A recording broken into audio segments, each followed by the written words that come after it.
नमस्कार दोस्तों, मैं मनीष शर्मा स्वागत करता हूं आपका आपके अपने चैनल मेरे आइडियाज़ मेरे सपने में।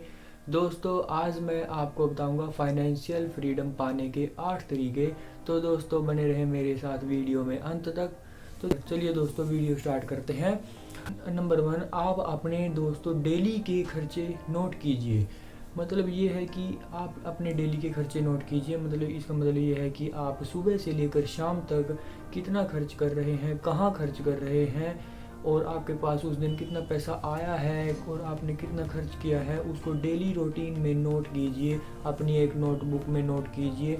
उससे आपका एक सिस्टम बना रहेगा। उससे आपको मालूम रहेगा कि आपका दिन भर का खर्चा कितना हुआ है। उससे आप अपना महीने का एक गोल सेट कर सकते हैं। उससे आप पैसा अपना बचा सकते हैं। ये बहुत ही बढ़िया तरीका है पैसा बचाने का। नंबर 2, अपने बेकार के खर्चों को बंद कीजिए। दोस्तों, जैसे कि हम अपने जैसे जिस भी चीज़ की हमें ज़्यादा ज़रूरत है, हमें वहाँ पर खर्च करना चाहिए, और जो चीज़ हमें ज़्यादा ज़रूरी नहीं है, हमें वहाँ पर खर्चा नहीं करना चाहिए। जैसे कि अगर हमारा दोस्तों छोटी गाड़ी में चल रहा है काम, तो हमें वहाँ पर नई और बड़ी गाड़ी लेने की ज़रूरत नहीं है। हम वहाँ पर पुरानी गाड़ी से भी अपना काम चला सकते हैं। मतलब ये है मेरा कहने का कि हमारा जहाँ पर कम खर्चे में काम चल रहा है, हमें वहाँ पर ज़्यादा खर्चा करने की ज़रूरत नहीं है।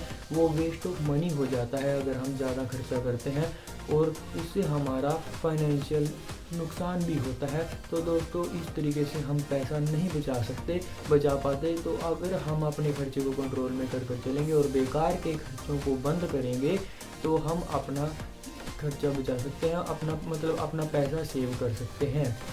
ये भी एक बहुत बढ़िया तरीका है पैसा बचाने का। नंबर 3, नई चीज़ें सीखें। दोस्तों, हमें हर रोज़ कुछ नई चीज़ें सीखनी चाहिए। हमें हर रोज़ किताबें पढ़नी चाहिए। मतलब उनसे हमें कुछ ना कुछ सीखने को ज़रूर मिलेगा, और हमें हर रोज़ कुछ नया सीखने का प्रयत्न करना चाहिए। ये नहीं है कि हम एक ही चीज़ पे ऊपर डिपेंड होकर, या एक ही जॉब के ऊपर, या किसी भी चीज़ के ऊपर डिपेंड होकर रह जाएं। ये हमारी सबसे बड़ी गलती होती है। तो दोस्तों, हमें हर रोज़ कुछ नया सीखने का प्रयत्न करना चाहिए, जिससे कि उससे हमारे माइंड में नई चीज़ें आएंगी, बिजनेस के आइडियाज़ आएंगे, और हम एक ना एक दिन सफल ज़रूर हो जाएंगे। ये भी एक बहुत ही बढ़िया तरीका है दोस्तों, मतलब ज़्यादा पैसे कमाने का। नंबर 4 है, कमाई के जरिए बनाइए। मतलब ये है दोस्तों कि जैसे कि अगर आपके पास अपना कमाई का एक ही जरिया है, तो आप उससे और ज़्यादा जरिए बनाइए। मतलब अपने दो तरीके खोजिए जिससे कि आपकी कमाई हो सके। मान लीजिए आपके पास ओनली एक जॉब है, आप एक प्राइवेट जॉब कर रहे हैं या गवर्नमेंट जॉब कर रहे हैं, वहाँ से आपके पास पैसे आ रहे हैं, तो आप अपनी कमाई का कोई और दूसरा जरिया भी खोजिए।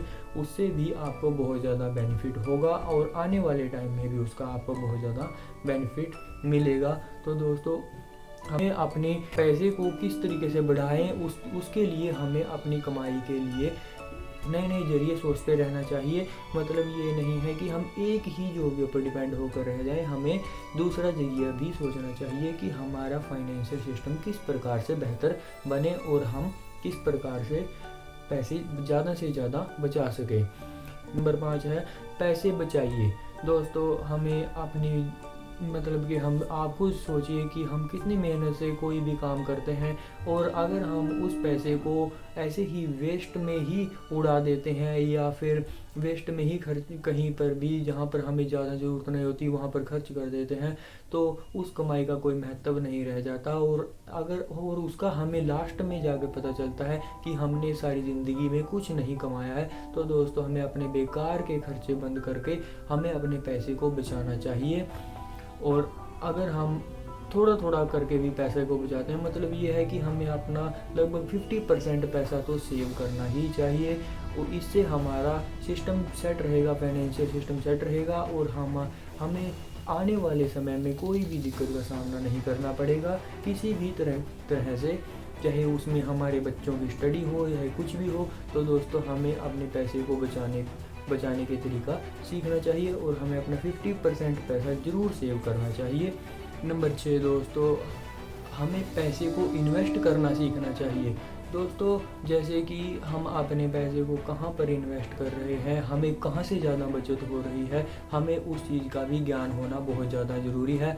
हमें अपने पैसे को स्टॉक मार्केट में ज़्यादा से ज़्यादा इन्वेस्ट करना चाहिए। मैं आपको यही गाइड करूँगा कि हमें स्टॉक मार्केट का ज्ञान थोड़ा सा ले लेना चाहिए और वहाँ पर हमें अपना पैसा इन्वेस्ट करना चाहिए और उससे भी हमें बहुत ज़्यादा प्रॉफिट होगा। दोस्तों, वहाँ पर भी हमें बहुत ज़्यादा प्रॉफिट होगा, क्योंकि अगर हम मार्केट का ज्ञान प्राप्त कर लेते हैं तो वहाँ से भी हम बहुत ज़्यादा पैसा अर्न कर सकते हैं।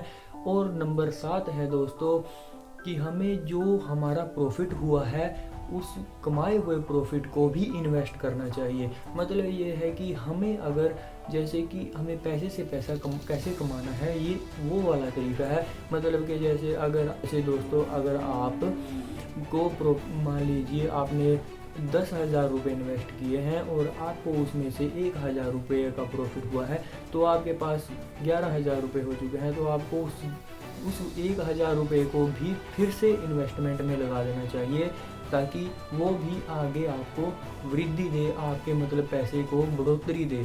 तो दोस्तों, ऐसे ही पैसे से पैसा बनता है। और जो बड़े बड़े जितने भी लोग अभी तक कामयाब हुए हैं, जो भी सफल हुए हैं, वो भी इसी ट्रिक को यूज करते हैं। वो अपने पैसे को जो जितना भी उनका प्रॉफिट होता है उसको वो उसमें फिर से अपनी इन्वेस्टमेंट में लगा देते हैं और उनके इसी तरह से उनके पैसे डबल होते जाते हैं। डबल से 3 गुणे, 3 गुणे से 4 गुणे, ऐसे ही उनके पैसे बढ़ते जाते हैं। तो दोस्तों, अपना मतलब जितना भी हमारा प्रॉफिट होता है उसको भी हमें इन्वेस्ट करना सीखना चाहिए और इन्वेस्ट करना चाहिए। इससे भी हमारा फाइनेंशियल सिस्टम सही हो जाएगा। और सबसे लास्ट और 8वां पॉइंट है दोस्तों, हमें अपनी पैसिव इनकम से अपना जीवन जीना चाहिए। मतलब यह है कि हमें जो हमारा प्रॉफिट हो रहा है, ऊपर का जो प्रॉफिट हो रहा है, जैसे हम पैसा इन्वेस्ट करते हैं, हमें वहाँ पर अपना उसी कमाई से अपने जीवन को जीना चाहिए। और हमें जो अपनी बेसिक सैलरी या बेसिक कमाई है उसको सेव करके रखना चाहिए आने वाले फ्यूचर के लिए। और दोस्तों, हमें अपने मतलब जितना हमें प्रॉफिट होता है उसके हिसाब से अपना जीवन यापन करना चाहिए और हम अपनी पैसिव इनकम से अपना जीवन इसी प्रकार जी सकते हैं और हमारा फाइनेंशियल सिस्टम भी सही हो जाएगा। तो दोस्तों, आज के ये मेरे 8 पॉइंट थे जो कि हमारे फाइनेंशियल सिस्टम को सही करेंगे। तो आपको आज का ये मेरा वीडियो कैसा लगा तो प्लीज़ लाइक, शेयर और कमेंट करके ज़रूर बताना। और हाँ दोस्तों, अब चैनल को सब्सक्राइब करना ना भूलना। धन्यवाद।